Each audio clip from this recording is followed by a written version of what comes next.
को नमस्कार भी देता हूँ, नववर्ष की शुभकामनाएं भी देता हूँ, अभिनंदन भी करता हूँ। ये बहुत ही विशिष्ट आयोजन है और मुझे अच्छा लगा कि हमारे दिवंगत साहित्यकारों को इस कार्यक्रम में याद किया जा रहा है। मंगलेश डबराल जी से मेरा काफी पुराना साथ रहा। हालांकि आयु में तो शायद वो 2 वर्ष मुझसे छोटे थे, लेकिन जो हमारी दोस्ती का एक कारण बना था वो शमशेर बहादुर सिंह जी थे। शमशेर बहादुर सिंह जी मेरे पहले कविता संग्रह रास्ते के बीच के लिए कविताओं का चयन कर रहे थे। मेरे पड़ोस में ही रहते थे और मंगलेश जी भी उनके करीब थे। तो मंगलेश जी ने एक बार मुझे चौंकाया कि शमशेर जी आपकी कविताओं का चयन कर रहे हैं। मुझे बहुत अच्छा लगा, इतने बड़े कवि ऐसा काम कर रहे हैं। मंगलेश जी पहाड़ से आए थे और कुछ संघर्षों का जीवन जिया। संघर्षों का जीवन उन्होंने एक तरह से आखिर तक जिया। जो उन्होंने बहुत सारे पदों पे काम किया, पत्रकार तो थे ही, नौकरियां बार बार बदली भी, लेकिन एक सकारात्मक दृष्टिकोण से संपन्न होते हुए भी वो बहुत बार अवसाद में भी आते थे। अच्छे प्रतिरोधात्मक कदम उठाते हुए भी। और तब मैं देख रहा था एक पुस्तक छपी है साहित्य के आसपास पत्रों की। उनमें से उनमें मंगलेश डबराल जी का भी पत्र है। अद्भुत पत्र है, 1968 का पत्र है। तब पता चला, उन्होंने लिखा, मैं एक दो पंक्तियां पढ़ूंगा। रचनात्मक स्तर पर भी मर रहा हूं, उत्तरकाशी त्रिनेत्र के साथ रहा, और आर्थिक अभाव में जीने वाले हम दोनों किस तरह रहे होंगे यह सोचा जा सकता है। आज ही मैं कहीं आनंद स्वरूप जी का लेख पढ़ रहा था उनके बारे में, और पता चला कि उनके खाते में भी बहुत कम पैसे रहते थे। बल्कि जब वो अभी हाल ही में जब बीमार हुए दिसंबर में, तो तेजी ग्रोवर मेरे मित्र भी हैं, अच्छी कवि हैं, उन्होंने कहा कि उनके इलाज के लिए पैसों का अभाव है। जो सहयोग मैं दे सकता था मैंने दिया। अलमा उनकी बेटी है, बाद में उनको और भी सहयोग मिला। तो वो एक तरह से आर्थिक जीवन में भी थे थोड़े कमजोर, लेकिन रचनात्मक स्तर पर भी वो हमेशा चिंतित रहते थे। कहने वाले ने बताया कि वो आखिर तक कविता के बारे में बुदबुदाते रहे, जैसे मुक्तिबोध बुदबुदाते रहे थे। और रचनात्मक स्तर पर भी मर रहा हूं, ये 1968 में लिखा। और बाद में भी इधर अगर आपने देखा हो तो तब भी वो बार बार हिंदी को लेकर के और हिंदी कविता को लेकर, अपनी कविता को लेकर कई दफे दुविधा में पढ़ते थे। ले इसके बावजूद बहुत सशक्त कविताएं उन्होंने लिखी हैं। हम सब जानते हैं उनके संग्रह, अनेक संग्रह हैं। मैं उनमें विस्तार में ही जाऊंगा, उतना समय नहीं है। लेकिन एक कविता है उनकी, नुकीली चीजें, जिसमें लिखा है, एक मनुष्य का मरना पूरी मनुष्यता की मृत्यु है। संवेदना का ये गहरा व्यापक रूप। हम वसुधैव कुटुंबकम की बात करते हैं, लेकिन हमारे समय का एक कवि कह रहा है, एक मनुष्य का मरना पूरी मनुष्यता की मृत्यु है। मुश्किल ये है कि हमारे यहाँ इतनी असंवेदनशीलता है कि 50-50 लोग मर जाएं या कितने भी लोग मर जाएं, हम औपचारिक संवेदना प्रकट कर लेते हैं, लेकिन जो वास्तविक पीड़ा है उसकी अनुभूति कहाँ से आए। जिसके प्रति, चाहे वो गुजरात को लेकर कविता लिखी हो इन्होंने, आत्म संबंधों को लेकर के, पहाड़ का छूटना उन्हें हमेशा पहाड़ की याद दिलाता रहा। और बड़े सुंदर बिंब भी आए हैं वहां के जीवन के। वो जो प्रतिबद्धता वो आखिर तक रही उनके यहाँ। हालांकि उन्होंने कविता में जो कविता की अपनी अपने अपना अपने सौंदर्य की जो मांग होती है, उसके साथ समझौता उन्होंने नहीं किया।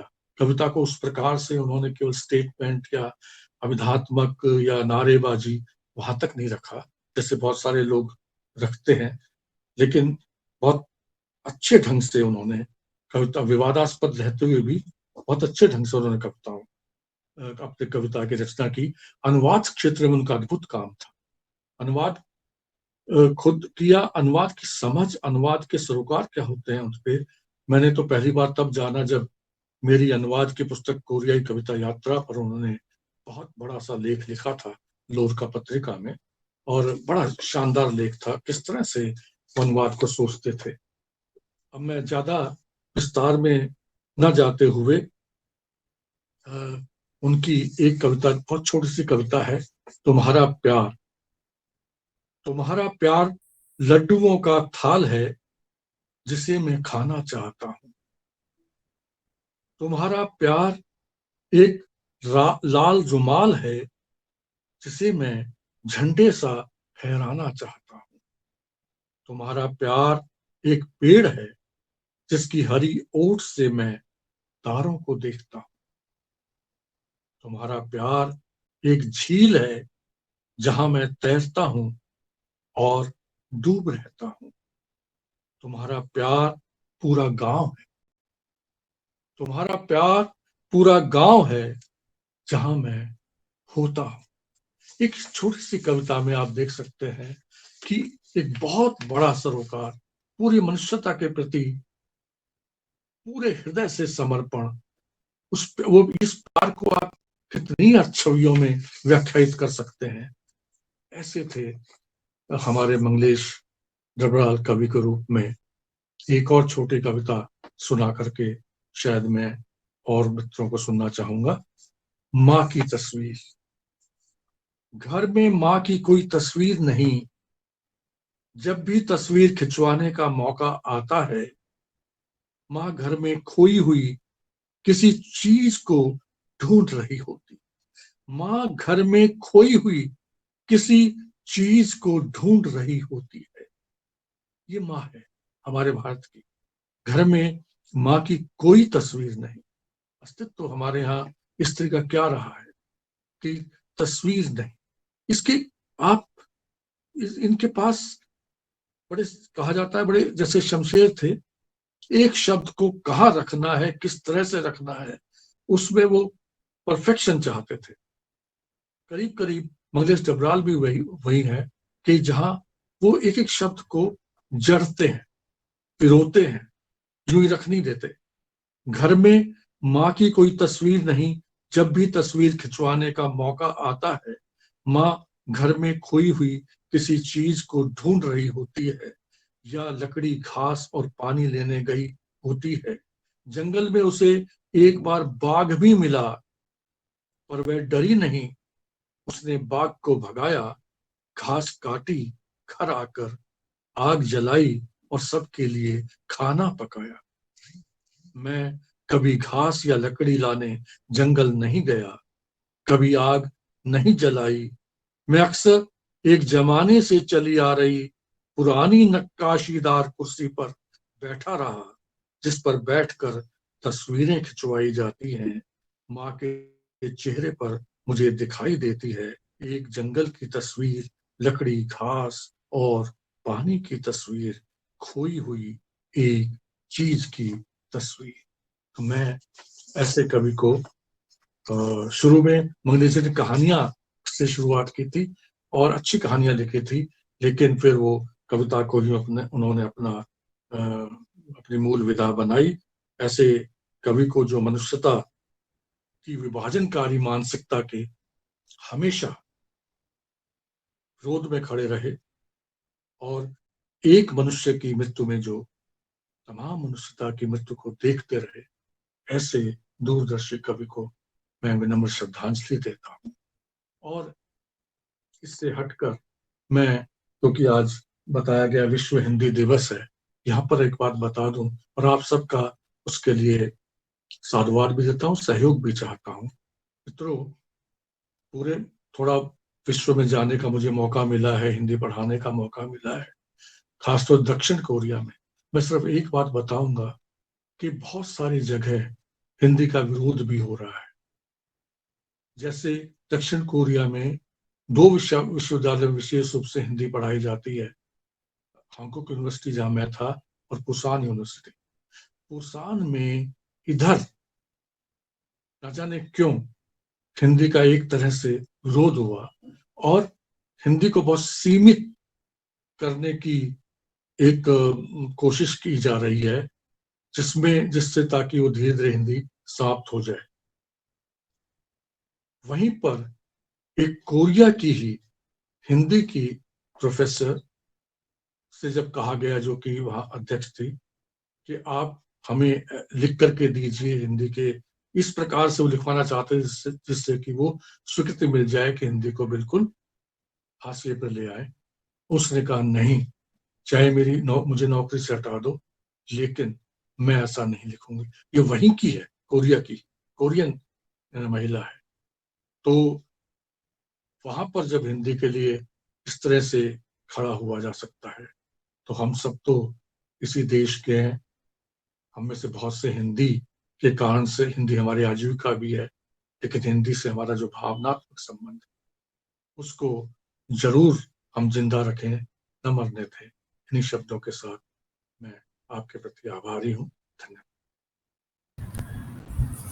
धन्यवाद दिविक सर जी, सही कहा आपने। हिंदी के प्रचार के लिए हमें ऐसी तटस्थता दिखाना जरूरी है।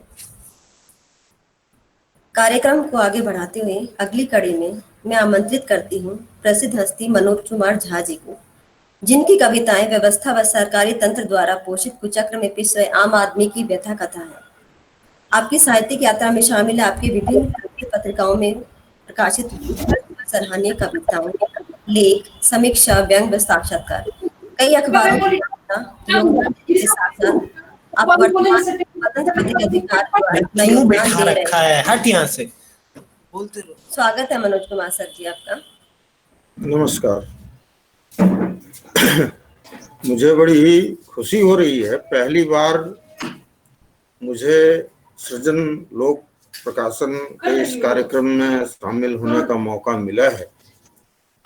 और सच पूछिए तो पहली बार ऑनलाइन किसी प्रोग्राम में मैं शामिल हो रहा हूं, तो इससे एक झिझक सी भी है, लेकिन फिर भी अभी फिलहाल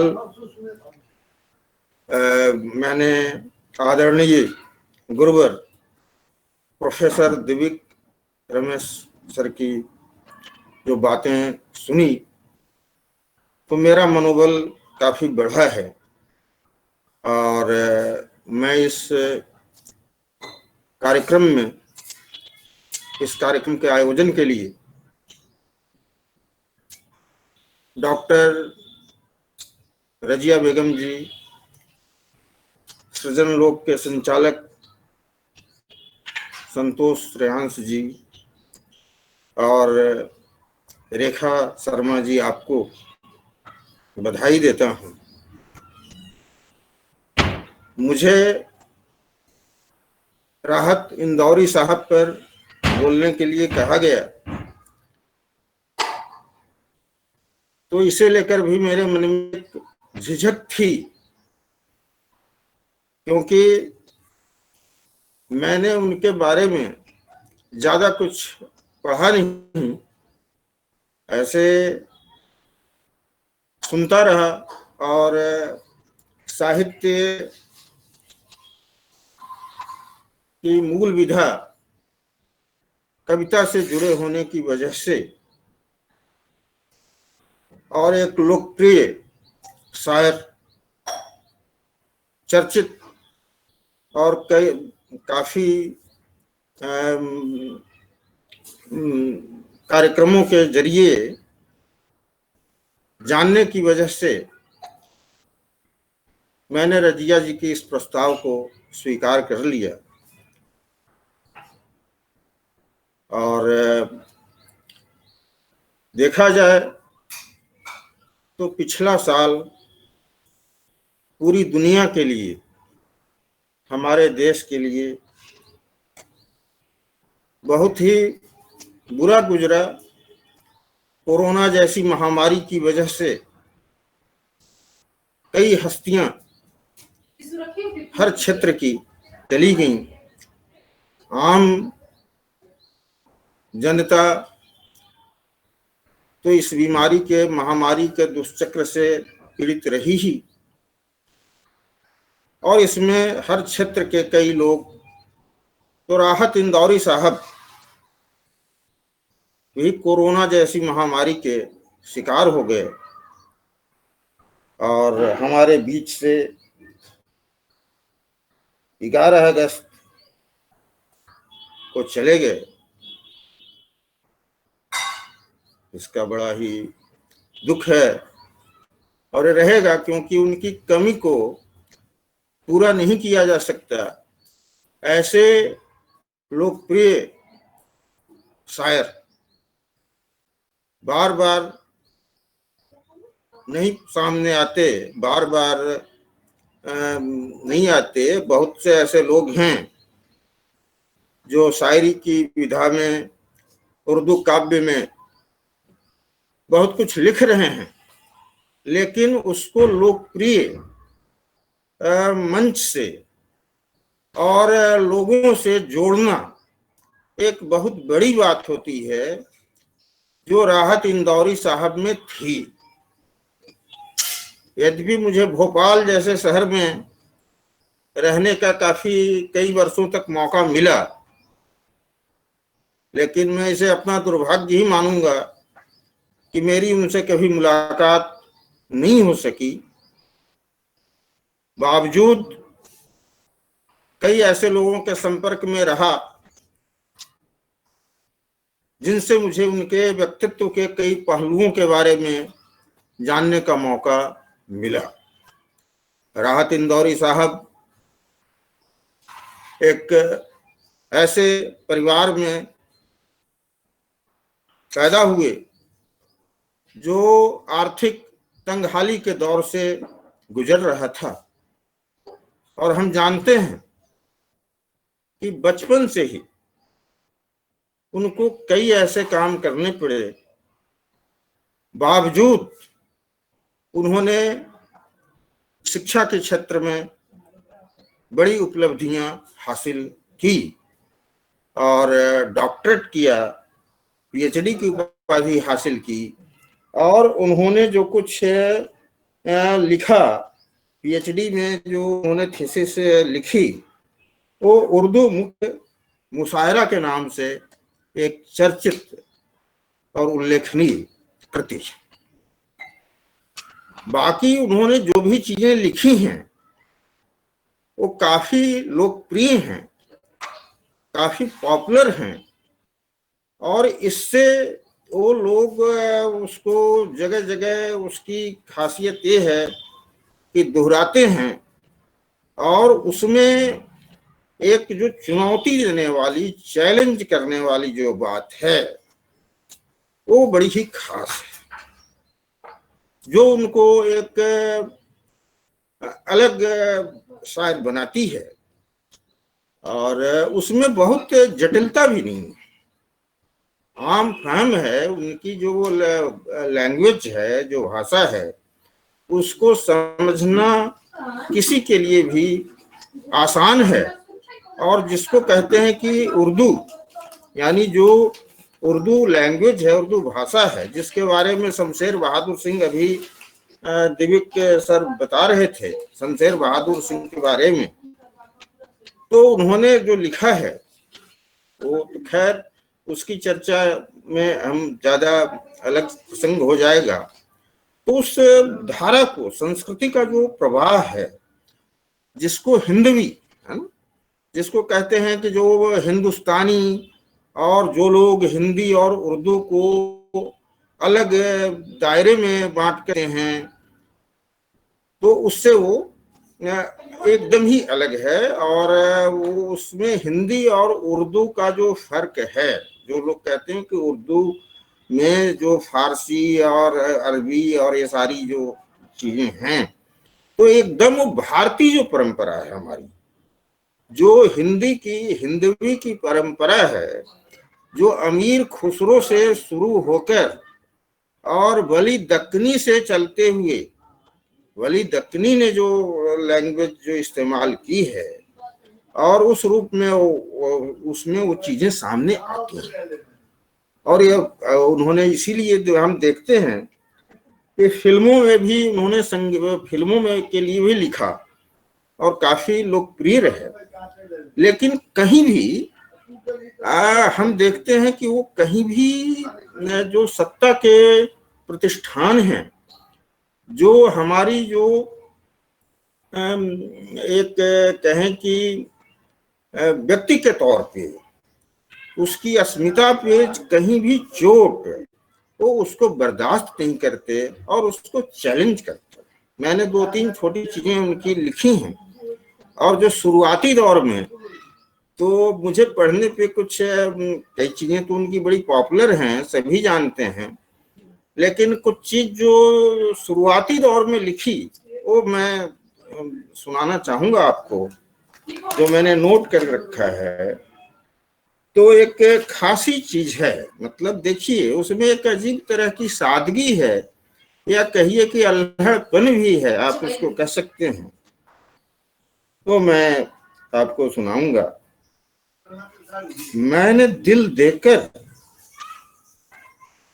ये चीज ज्यादा लोगों तक शायद न पहुंची हो और उसकी शुरुआती दौर के एक शायर के जो आगे बढ़ रहा है, जो लिख रहा है, मैंने दिल देकर उसे की थी वफा की इब्तिदा, उसने धोखा देकर एक हिस्सा मुकम्मल कर दिया। मैंने दिल देकर उसे की थी वफा की इब्तिदा, उसने धोखा देकर एक किस्सा मुकम्मल कर दिया। शहर में चर्चा है आखिर ऐसी लड़की कौन है, जिसने अच्छे खासे एक शायर को पागल कर दिया। तो अब ये चीज है तो ये बड़ी सिंपल सी चीज है। मुझे लगता है कि राहत इंदौरी साहब ने शुरुआती दौर में ये चीज लिखी होगी, लेकिन इसमें एक तरह की ईमानदारी, रचनात्मक ईमानदारी है और कहीं को किसी तरह का कोई बनावटीपन नहीं, जो दिल की बात है वो इसमें सामने आती है। भले आपको लगे कि अरे इसमें तो कोई खास बात नहीं है, लेकिन ऐसा नहीं है। मुझे इन पंक्तियों ने प्रभावित किया, इसलिए मैं आप लोगों के साथ इसको साझा कर रहा हूं। और उनकी कुछ खास चीजें जो आज के समय के लिए हमारे लिए बहुत ही जो सच्चाई को भी सामने रखती है। न हम सफर न किसी हम नसी से निकलेगा, न हम सफर न किसी हम नसी से निकलेगा, हमारे पांव का कांटा हम ही से निकलेगा।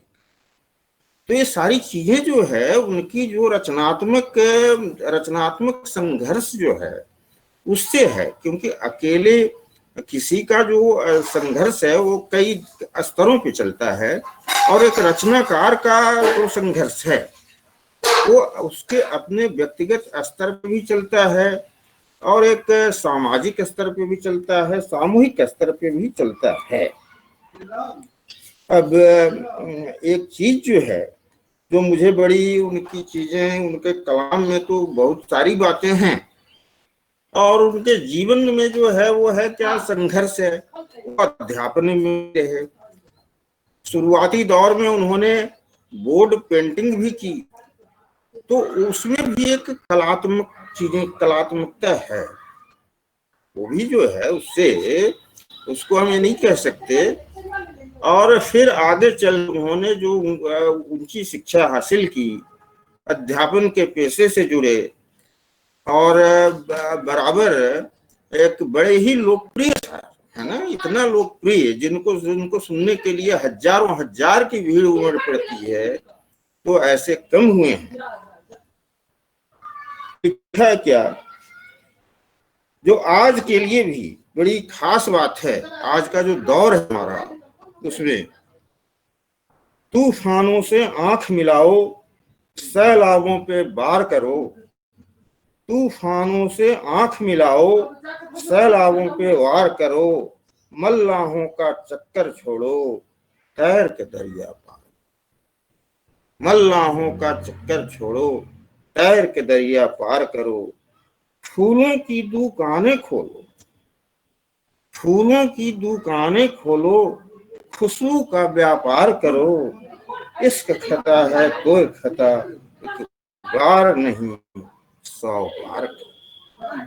तो ये चीज जो है इसमें, तो हम एक शायर को उसके शायरी के जरिए ही जान सकते हैं, और उनके जीवन के जो किस्से हैं, जो कहानियां हैं, तो अपने पास उतना वक्त नहीं है, क्योंकि अभी ये जो श्रद्धांजलि का कार्यक्रम है वो और भी चलेगा, और इसके बाद कविता पाठ का दौर चलेगा, और हम चाहते हैं कि काव्य पाठ के लिए कवियों को ज़्यादा समय मिले और वो सुनना और उसका अनुभव हमारे लिए ज़्यादा बेहतर होगा। लेकिन जो सबसे बड़ी चीज है, जो चीज उनकी बार बार दोहराई जाती रही है, और आज हम जो देख रहे हैं हमारे देश में जो हुकूमत है और उसका जो रवैया है, उसका जो तौर तरीका है, जो एक बड़ी ही ऐसी हम देख रहे हैं किसान आंदोलन महीना से ज्यादा हो गया सब कुछ, और एक इधर के दौर में पिछले करीब 10 साल के दौर में, क्या हम उसको और दूर तक ले जा सकते हैं, वो करीब 3 दशक से जो चली आ रही, 3 दशक पुरानी जो राजनीति थी जो चल रही थी, वो अपने अंजाम पे आ गई, और वो अभी हमारे सामने है जो मौजूदा। तो उसको लेकर इन्होंने लिखा, तो मैं ज्यादा नहीं, मैं उसमें सिर्फ दो उनके जो शेर हैं वो मैं कहूँगा कि लास्ट में वो बात मैं कहूँगा कि जो आज साहिबे, ये बड़ी चर्चित रही हैं, सभी जानते हैं, सभी ने कहा, जो आज साहिबे मसनद हैं कल नहीं होंगे, जो आज साहिबे मसनद हैं कल नहीं होंगे, किराएदार हैं जाति मकान थोड़ी है, सभी का खून शामिल है यहाँ की मिट्टी में, सभी का खून शामिल है यहाँ की मिट्टी में, किसी के बाप का हिंदुस्तान थोड़ी है, किसी के बाप का हिंदुस्तान थोड़ी है, ये शायर का कहना, ये उसकी अपनी एक ऐसी बात है जिसमें जो चुनौती है, वो चुनौती हमें प्रेरित करती है, हमें ताकत देती है, और इन पंक्तियों से जो हमें जो ताकत मिलती है, और उससे जो हमें कुछ आज का जो निजाम है उसको लेकर लड़ने की या संघर्ष करने की या लिखने की, या हम जिस स्तर पे हम अपनी बात कर रहे हों, तो ये ताकत मिलती है। ये हमारे उनके लिए बड़ी श्रद्धांजलि है। मैंने इन्हीं पंक्तियों से उन्हें श्रद्धांजलि दी। ये क्या है? हेलो, मेरी आवाज आ रही? हाँ जी सर, आपकी आवाज आ रही है।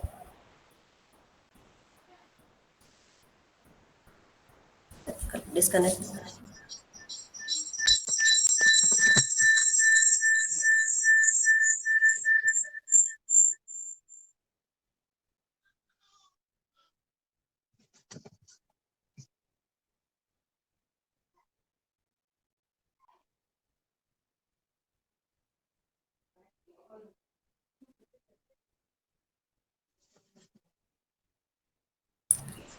लगता है सर से हमारा संपर्क टूट गया है। कार्यक्रम को आगे बढ़ाते हैं। वो सबको एक मिनट।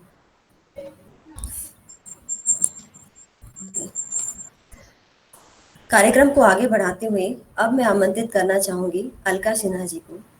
हमारी आदरणीय अतिथि अलका सिन्हा जी, अब कवित्री, उपन्यासकार, कहानीकार, जिन्होंने साहित्य के द्वारा समाज को एक नए कोण से देखने का नजरिया प्रदान किया है। आपकी साहित्यिक यात्रा की बात करें तो प्रत्येक पड़ाव पर लहराती उपलब्धियों की पताका आपकी प्रसिद्धि की कहानी कहती है। आपके कविता संग्रह, कहानी संग्रह देश विदेश की प्रमुख पत्र पत्रिकाओं में प्रकाशित होते हैं। आकाशवाणी एवं दूरदर्शन से प्रसारित 13 वर्षों तक गणतंत्र दिवस परेड का आंखों देखा हाल सुनाने के साथ साथ राष्ट्रीय महत्व के कार्यक्रमों की रेडियो और टीवी कमेंट्री गौरवान्वित व सराहनीय कार्य आपकी सफलता की सूची में शामिल है। आपका स्वागत है मैम। बहुत धन्यवाद रेखा जी। एक बहुत ही गरिमामय कार्यक्रम का हिस्सा बनी हूँ मैं, और इसके लिए मैं रजिया जी को, मेरी बहुत ही प्रिय है रजिया, और संतोष भाई का बहुत बहुत आभार व्यक्त करना चाहती हूँ। मैं इस पूरे टीम को, इस पूरे पटल पर हमारे बीच में, मैं अभी आदरणीय दिव्य रमेश जी को सुन रही थी, बड़ा ही भावपूर्ण उनका वक्तव्य अभी तो चल ही रहा है। ईशा कर है मेरे में डिसमिस से बाकी म्यूट कर दें तो शायद आसानी रहेगी। रुचिका शर्मा जी का मैं नमस्कार करती हूँ। कॉल में है ना, बाकी सभी को म्यूट कर दें तो, क्योंकि ये जो थोड़ी सी बात इस तरह की होती है, मन थोड़ा भावुक भी होता है जब हम किसी को शब्दांजलि या श्रद्धांजलि दे रहे होते हैं। तो मुझे ऐसा महसूस होता है कि ये जो आयोजन आप लोगों ने किया है, मैं इसके लिए बहुत साधुवाद देना चाहती हूँ, क्योंकि जब आप किसी व्यक्ति को याद करते हैं, उसके सारे जीवन को याद करते हैं, तो मुझे लगता है जीवन रहते उसे शायद वो मिले ना मिले, अगर उसके जाने के बाद भी वो हमारी स्मृति में रह जाता है, तो हम उसके साक्षी बनते हैं कि किसी का लिखा हुआ, किसी का किया हुआ दुनिया दोहराती है, उससे कुछ लेना चाहती है, कुछ हासिल करना चाहती है। तो मुझे लगता है कि ये एक बड़ा सार्थक सा प्रयास हो जाता है। इसके लिए बहुत बहुत साधुवाद देती हूँ मैं इस पूरे ही टीम को।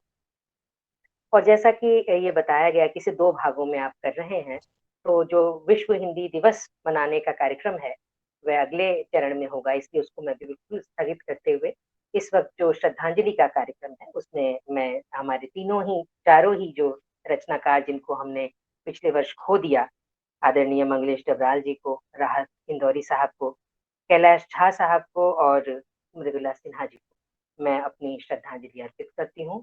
और साथ ही ये भी कहना चाहती हूँ कि मृदुला जी से मेरा बड़ा निकट का संबंध रहा।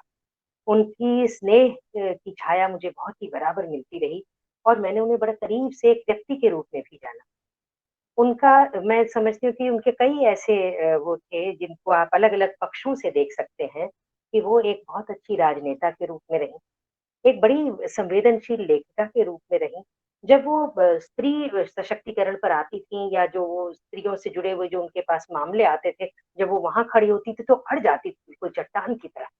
तो उनके जो ये जो विविधता थी, और ऐसा ही लेखन में था, कभी वो संपादक होती थी तो बिल्कुल अपने आप को संकुचित करके, सीमित करके अपनी बात को रखना जानती थी बहुत अच्छी तरह से।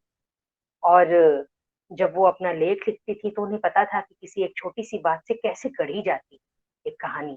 मैंने उनकी कई कहानियाँ ऐसी पढ़ी, और उनसे चर्चा में भी ज़िक्र आया, ख़ास करके मुझे एक कहानी जो बहुत ज़्यादा प्रभावित करती थी, वो थी कि एक अकेलापन जो आजकल महानगर में हम सबकी ज़िंदगी का हिस्सा बनता जा रहा है, हमारे सभी रिश्ते टूट गए।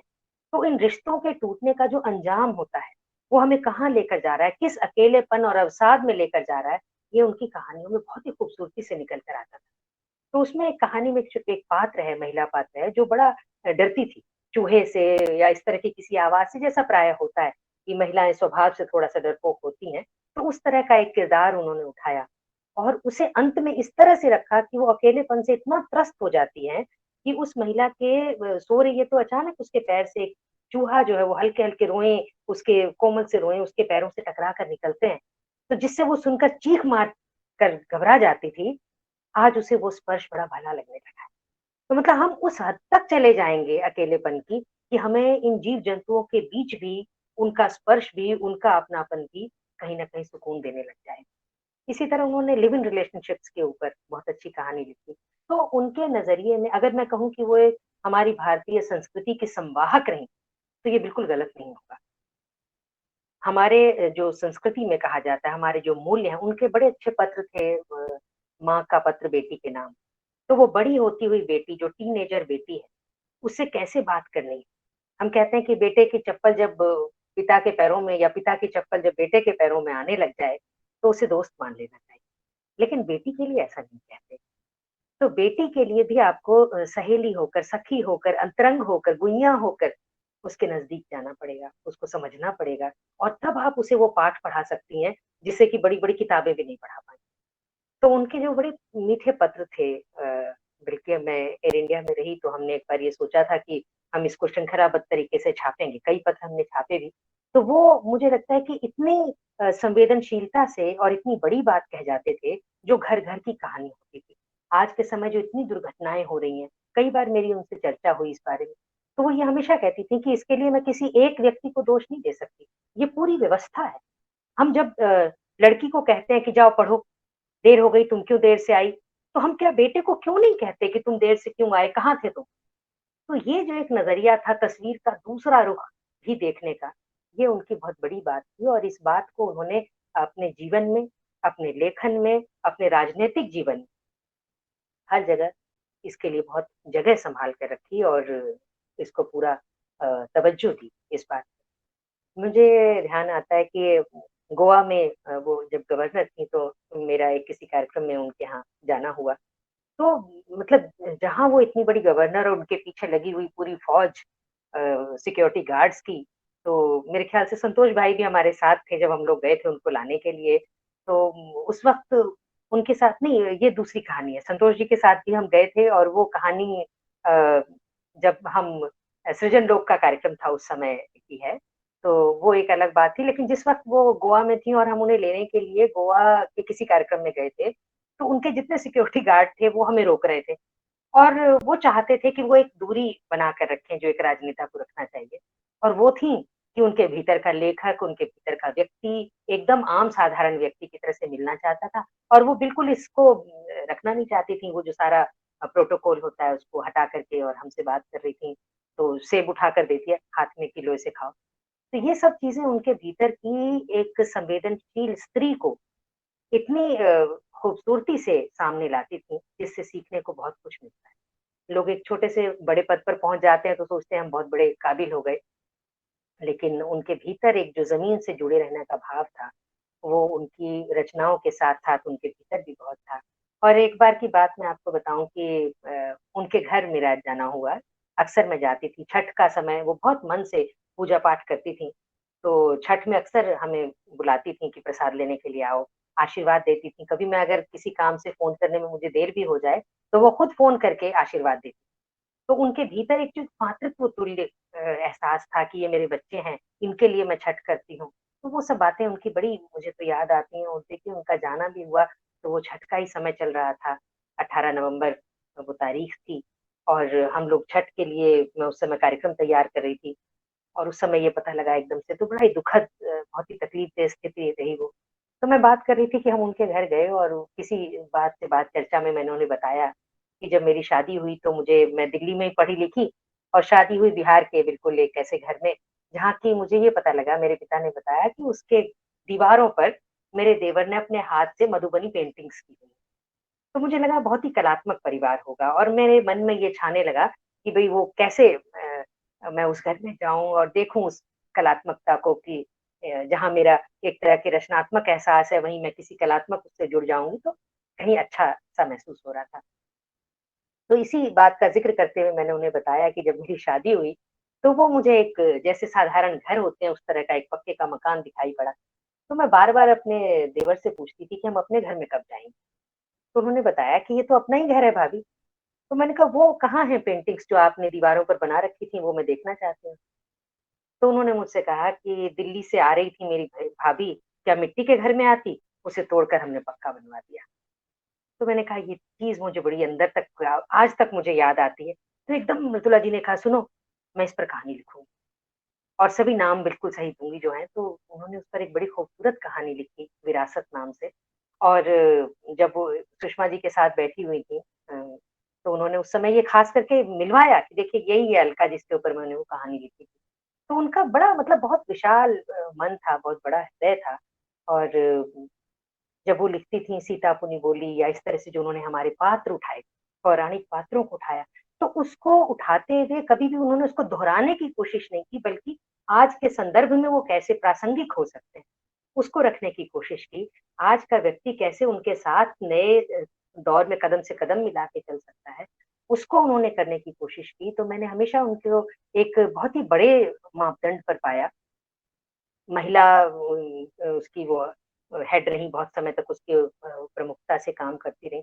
तो जब उनके पास कोई ऐसा आता था, महिला शोषित आती थी या उत्पीड़न का शिकार आती थी, तो उस वक़्त वो जिस तरह से उनका बिल्कुल तेवर ही बदल जाता था, तो वो सब देखना और उससे गुज़रना, मैं समझती हूँ वो एक इतना बड़ा पाठ है कि मोटी-मोटी किताबें पढ़कर भी हम नहीं हासिल कर सकते। और जो उनकी सबसे प्रिय बात, जो मुझे ख़ास करके हमेशा बहुत याद आती है आजकल के माहौल में, जिस कमी को मैं महसूस करती हूँ, कि मृदुला दी जब भी किसी कार्यक्रम में जाती थी और वो अपना वक्तव्य देती थी, तो ऐसा हो ही नहीं सकता था कि वो अपनी मतलब कोई भी रचना को वो मतलब गा के ना पढ़ें। तो एक जो गीत-संगीत के प्रति जो उनका झुकाव था, जो उनका रुझान था, वो बहुत ही खूबसूरत था। और जब वो गाती थीं, मुझे याद है कि एक तो उन्होंने हिंदी भवन में एक कार्यक्रम हो रहा था, तो उस समय उन्होंने गाया था कि अ कौन-सा गीत था वो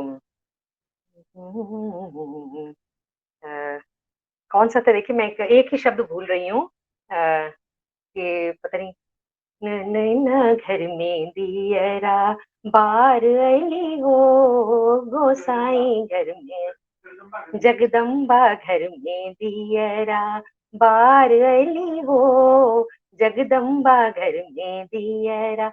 तो अब जब वो उसको गाती थी, तो उनका जो गाते हुए जो जिसका सुख वो लेती थी, वो सुख, मैं ये नहीं कहूँगी कि वो बहुत अच्छी सिंगर थी, लेकिन जिस सुख से वो गाती थी, उस सुख से पूरा का पूरा सदन विभोर हो जाता था।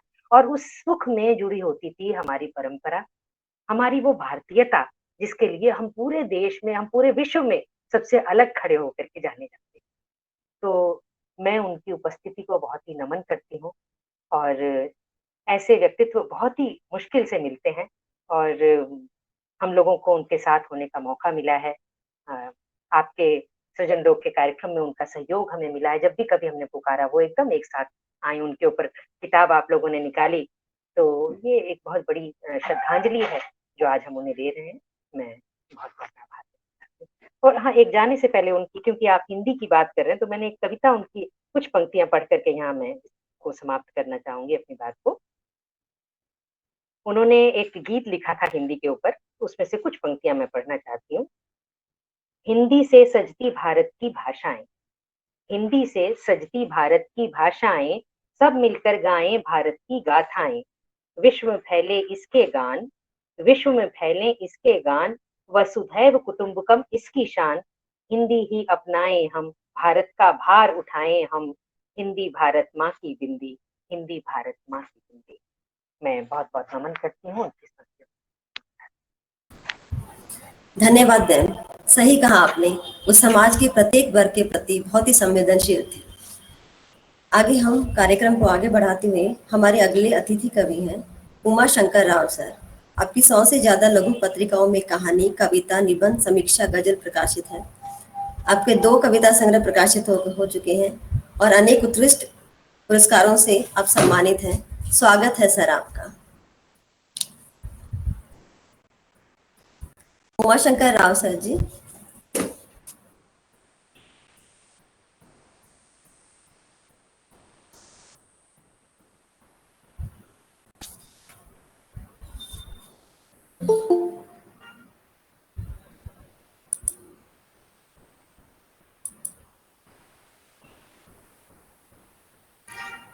सर आप अपना माइक ऑन कीजिए।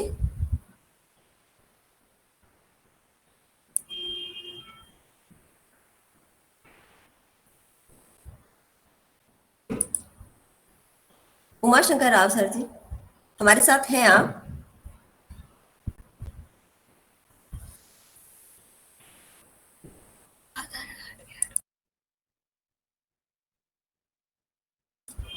लगता है उनका कनेक्शन हमसे कट गया है, वो हमसे जल्दी जुड़ेंगे शायद। चलिए, कार्यक्रम को आगे गति देते हुए हम काव्य पाठ की ओर बढ़ते हैं और इस कड़ी में हम सर्वप्रथम आमंत्रित करते हैं राज हीरामन जी को। आपके काव्य संग्रह, कहानी संग्रह, लघु कथा एवं संग्रह और लेख प्रकाशित हैं। साथ ही आप संपादन कार्य से भी जुड़े हुए हैं। स्वागत है सर आपका।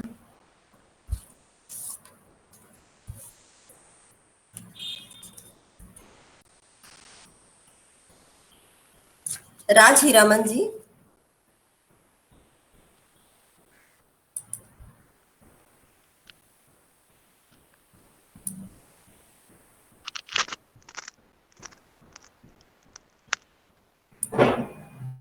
उमाशंकर सर हमारे साथ जुड़।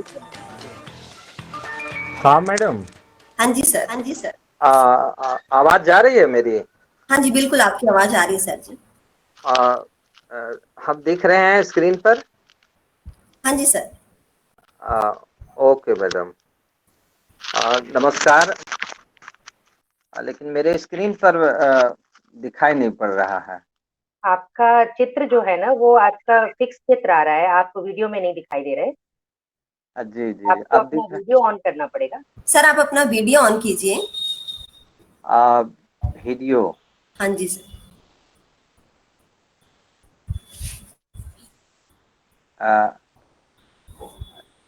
नीचे, बिल्कुल नीचे की तरफ एक पट्टी में ना आपको माइक का और वीडियो का बटन दिख रहा होगा, तो वीडियो को आप टच करें तो वीडियो शुरू हो जाएगा।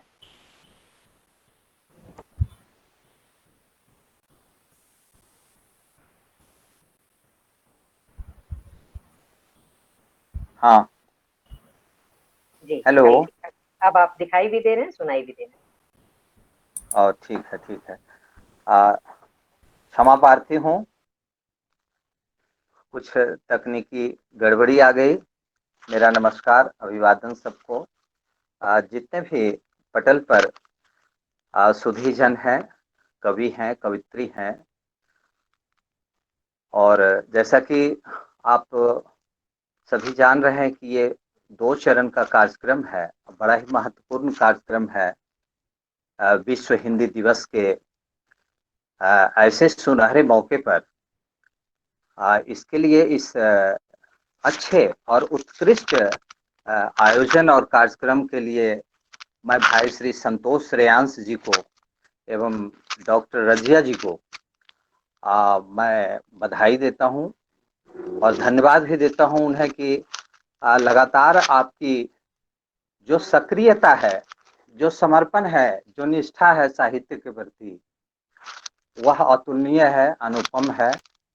और सबसे बड़ी बात है कि काव्य गोष्ठियां तो पटल पर बहुत हो रही हैं, लेकिन आपने दिवंगत वैसे साहित्यकारों को भी चुना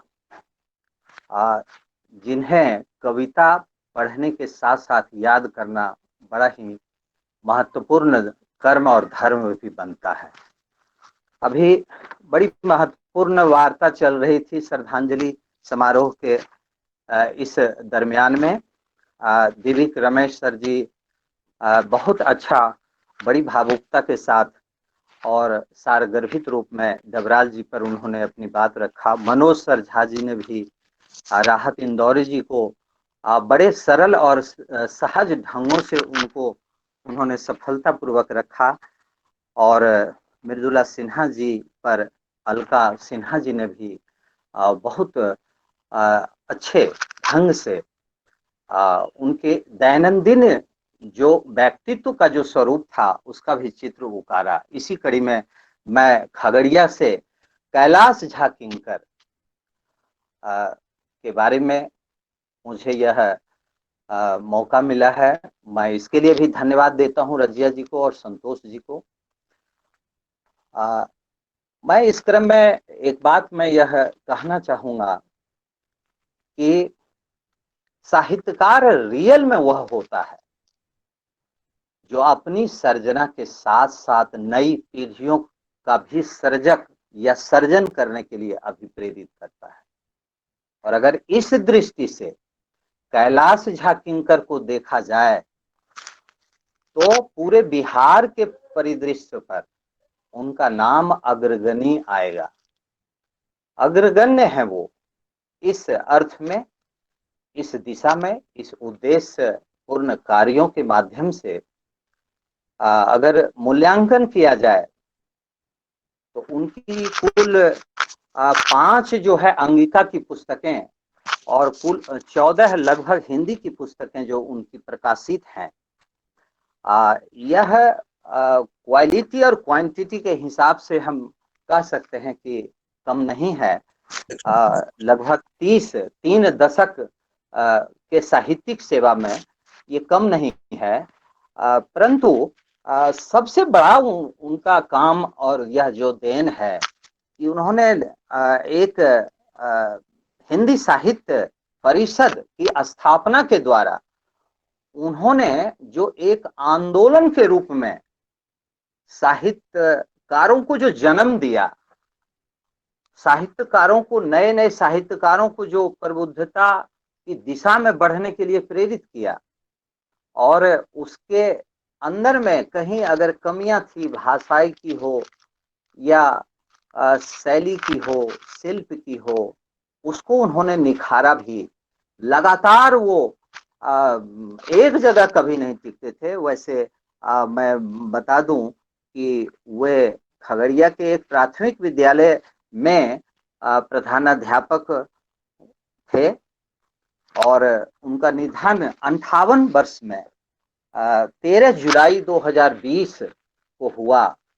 जैसा कि अभी राहत इंदौरी साहब के बारे में ये कहा गया कि वो कोरोना के शिकार हो गए, तो कैलाश झाकिंकर भी इसी कोरोना जैसी व्यापक विश्वव्यापी जो महामारी आई, जिसका सामना हम लोगों ने किया, बहुत लोगों ने किया, पूरा विश्व ने किया, डट कर किया, तो उसकी चपेट में वो आ गए।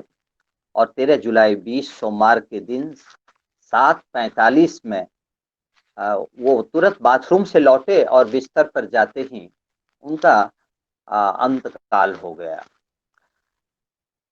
खगड़िया और बेगूसराय, चूंकि बेगूसराय उनका बीरपुर परसा उनका जन्म स्थान है, उनका गांव है, और खगड़िया से उन्होंने बेगूसराय को जोड़ा, समस्तीपुर को जोड़ा, और समस्तीपुर, बेगूसराय, बिहार के तमाम जिलों और यहाँ तक कि झारखंड के भी कुछ क्षेत्रों के साहित्यकारों को उन्होंने जोड़ा। और लगातार 15-20 वर्षों तक कौशिकी नाम की पत्रिका के माध्यम से नए रचनाकारों को एक दिशा दी, एक उनके जो गंतव्य है उस गंतव्य तक पहुंचने में उनको मदद की, प्रेरणा दी, और अंगिका की भी सेवा वो करते रहे। और सबसे बड़ी बात है कि उन्होंने बिहार में एक छांदिक रचना का आंदोलन के तौर पर उनको लिया। छंद में वो छंद के बहुत ही कह सकते हैं प्रशंसक रहे, और काफी छंद के प्रति उनकी प्रतिबद्धता रही। और विभिन्न जो छंद, मैं तो उनके व्हाट्सएप ग्रुप एक है, कौशिकी व्हाट्सएप ग्रुप पर जिन जिन छंदों को वो नाम लेते थे, मुझे लगता था कि वो छंद मैंने सुना भी नहीं था, जबकि मैं हिंदी का विद्यार्थी रहा। और बड़े कठिन छंद जो लुप्त प्राय होने के कगार पर हैं, उसको उन्होंने लेखन परंपरा से जोड़ा, लोगों को लिखा। आवाज जा रही है मैडम? आवाज आ रही है? हाँ जी बिल्कुल सर, आवाज आ रही है। ठीक है। और इस तरह से उन्होंने अपने जो घरेलू दायित्वों का भी निर्वाह उन्होंने बहुत अच्छे तरीके से किया। अपनी पत्नी संध्या कुमारी को उन्होंने सुशिक्षित किया। शादी के बाद उनके आज 3 पुत्र हैं, शंकरानंद जी हैं, शशि शेखर हैं, सुमन शेखर जी हैं। मैं इस दौरान खगड़िया 3-4 बार, ऐसे तो मेरी जान पहचान कहें या साहित्यिक परिचय कहें मेरा 1996 से ही रहा है। लगातार मैं उनसे जुड़ा हुआ रहा, उनकी पत्रिकाओं से मैं पत्रिकाओं में छपता भी रहा और बातचीत भी फोन पर करते रहे हम दोनों। लेकिन इधर मैं 2019 में मैं उनसे मिला, 2-3 बार खगड़िया उनके कार्यक्रम में गया, और तब मैं जाना कि शंकरानंद उनके पुत्र हैं, और उन्होंने कभी नहीं बताया। जबकि आज के समय में शंकरानंद एक समकालीन, एक उभरते अच्छे कवि हैं, उनकी कई पुस्तकें भी आ चुकी है। तो कुल मिलाकर के मैंने वो स्वभाव में वह गुण भी उनमें नहीं देखा जो एक पिता का पुत्र के प्रति मोह होता है। वो आत्म प्रशंसी भी कभी नहीं रहे, अपने पुत्र की प्रशंसा किसी के सामने उन्होंने नहीं सुनाया। मुझे भी नहीं कहा कि शंकरानंद मेरा पुत्र है, जबकि मैं शंकरानंद को बहुत पहले से वागर्थ वगैरह में उनकी रचनाएं आती रही है, नया ज्ञानोदय में रचना आती रही है, विभिन्न प्रतिष्ठित भारत की पत्रिकाओं में शंकरानंद छपते रहे हैं, लेकिन उन्होंने कभी भी किसी साहित्यकार को इस रूप में नहीं परोसा कि शंकरानंद मेरा पुत्र है। ये उनके सहज और सरल स्वभाव का एक बहुत सुंदर उदाहरण मुझे देखने को मिला। दूसरी बात, मैंने देखा कि जब मैं कार्यक्रम में उनके यहाँ गया था तो एक विद्यालय में उनका आयोजन था और बिहार के कई जिलों से कवि आए हुए थे और काफी रात तक कार्यक्रम हुआ, जबकि उनका घर बगल में था। हम लोग का भोजन, कार्यक्रम के बाद भोजन जब हुआ तो मैंने पूछा कि किंकर जी अब तो आप घर जाएंगे, हम लोग की तो व्यवस्था यहाँ है और अच्छी व्यवस्था है, यहीं सोता हूँ। और गर्मी का दिन था तो उन्होंने कहा कि नहीं नहीं, मैं घर कैसे जा सकता हूँ, मैं आप लोगों के बीच रहूंगा, ये मौका मुझे कब मिलेगा आपके साथ खाने का, पीने का, बैठने का, उठने का। और मैंने कहा कि भाई गर्मी है, अंदर में पंखा तो है, लेकिन ज्यादा अच्छा रहेगा कि बाहर में सोने का आनंद लिया जाए। तो तुरंत उन्होंने सारे गद्दों को बाहर निकाला, बिस्तर लगाई और हम लोगों के साथ वो रात बिताए। और मुझे लगा कि इतना सरल और इतनी सहज सुलभ स्वभाव और प्रवृत्ति रखने वाला साहित्यकार जब हमारे बीच से उठ जाता है तो कभी कभी बहुत दुख होता है और लगता है कि एक खंभा, एक पिलर हमारे मकान से गिर गया और हो सकता है कि हमारा वह मकान कभी भी उसके अभाव में खंडहर में बदल सकता है।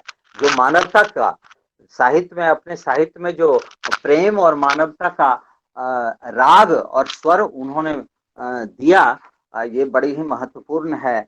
और मुझे याद आ रहा है कि अंगिका और हिंदी के बड़े समालोचक डॉक्टर अमरेंद्र ने कहा, जो भागलपुर के हैं, उन्होंने उनके संबंध में लिखा कि कैलाश किंकर अंगिका के एक कवि भर नहीं थे, वह इस भाषा के ऐसे कवि थे जो कविता के सिर्फ भाव की दृष्टि से ही नहीं, शिल्प से भी समृद्ध कर रहे थे। वे अभाव में भाव के कवि थे, वे समकालीन थे और उनकी दृष्टि काल से आगे भी जाती थी। अंगिका कविता में यथार्थ और आदर्श का सुंदर संयोग कहीं दिखता है तो वह कैलाश झा किंकर की कविताओं में उनका इस रूप में असामयिक निधन हो जाना सचमुच में पूरे देश के लिए, साहित्य जगत के लिए यह चिंतनीय है। उन्होंने अपनी एक गजल की में लिखा है, एक शेर मैं आपके सामने रखता हूँ कि जब से किल्लत प्रेम की होने लगी यारो। भाषा उनकी बड़ी सरल और सहज होती थी, लेकिन दूर तक बातें जाती थी, दूर तक बातें वो करते थे। वो लिख रहे हैं कि जब से किल्लत प्रेम की होने लगी यारो, तब से मेरी गजल में ही प्रेम बसता है, तब से मेरी गजल में ही प्रेम बसता है। ये प्रेम और मानवता के कवि थे। उन्होंने दूसरी एक रचना में लिखा कि तन्हाई है आंसू हैं, तन्हाई है आंसू हैं, प्यार के हिस्से सहरा है, खुशियां भरने को यारो, होली ईद दशहरा है। वक्त सुनाता है सबको, वक्त सुनाता है सबको, जो ना सुना वह बहरा है, वह बहरा है। कैलाश झा किंकर ऐसे ही मर्म के, ऐसे ही चेतना के, प्रेम, मानवता और के वो कवि रहे और बड़े ही स्वभाव से सीधे और सरल व्यक्तित्व के बड़े स्वामी थे, इसमें कोई दो मत नहीं है। और कभी भी उनके जीवन में स्थिरता नहीं रही, संघर्ष भी। एक मध्यम परिवार से आने के कारण उन्होंने संघर्ष के साथ अपने परिवार को एक ऊंचाई भी दी, समाज को, वो समाज के प्रति वो सदैव समर्पित रहे। वो खगड़िया में मैंने देखा कि सड़क पर चलते हुए, चाहे वो खोमचा वाला हो, चाहे कोई बड़ा दुकानदार हो, चाहे बिजनेसमैन हो, हर किसी से वह टोकते बतियाते चल रहे थे। ऐसा लग रहा था कि कैलाश झा किंकर उनके घर का आदमी है, और कैलाश झा किंकर के व्यवहार से यह स्पष्ट हो रहा था कि पूरा शहर ही उनका घर है। उनका कोई खास ऐसा घर नहीं है जो 2 कमरे का या 1 मंजिले मकान का घर हो। तो ऐसे में मैं कैलाश झा जी किंकर, जिन्होंने साहित्य को बहुत कुछ दिया, और सच कहा जाए तो साहित्यकार मरता नहीं है, उनके शब्द जिंदा रहते हैं, उनकी रूहें जीवित रहती है शब्दों में पिरोकर। और मैं ऐसे साहित्यकार को श्रद्धा सुमन अर्पित करते हुए उन्हें नमन करता हूँ, उन्हें श्रद्धांजलि अर्पित करता हूँ कि वो सदैव हमारे लिए, हम सब के लिए, नई पीढ़ियों के लिए, जो तमाम लोग लिखने पढ़ने से जुड़े हैं, उनके आदर्शों को हम निर्वहन करें, आदर्शों के साथ जिएं। रचना तभी सफल होता है, रचनाकार भी तभी सफल होते हैं जब उनका चरित्र और व्यक्तित्व में सामंजस्य और समानता हो, जैसा कि कैलाश झा किंकर ने यह साबित भी किया, व्यावहारिक तौर से भी और कलम से भी। तो पुनः पुनः मैं उन्हें श्रद्धांजलि देता हूँ। अधिक समय अगर हो गया हो तो मैं क्षमा प्रार्थी हूँ आप लोगों से। और फिर से मैं आप तमाम सुधीजनों, कवियों, कवित्रियों से मैं आग्रह करूंगा इस विश्व हिंदी दिवस पर कि आप हिंदी का अलख जगाएं।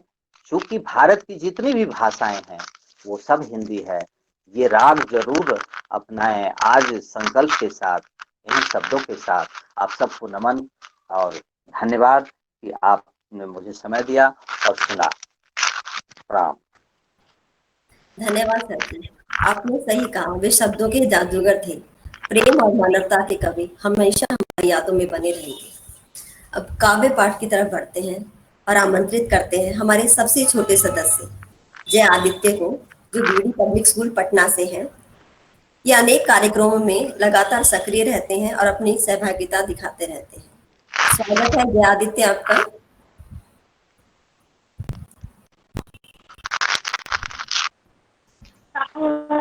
नमस्कार, मैं जय आदित्य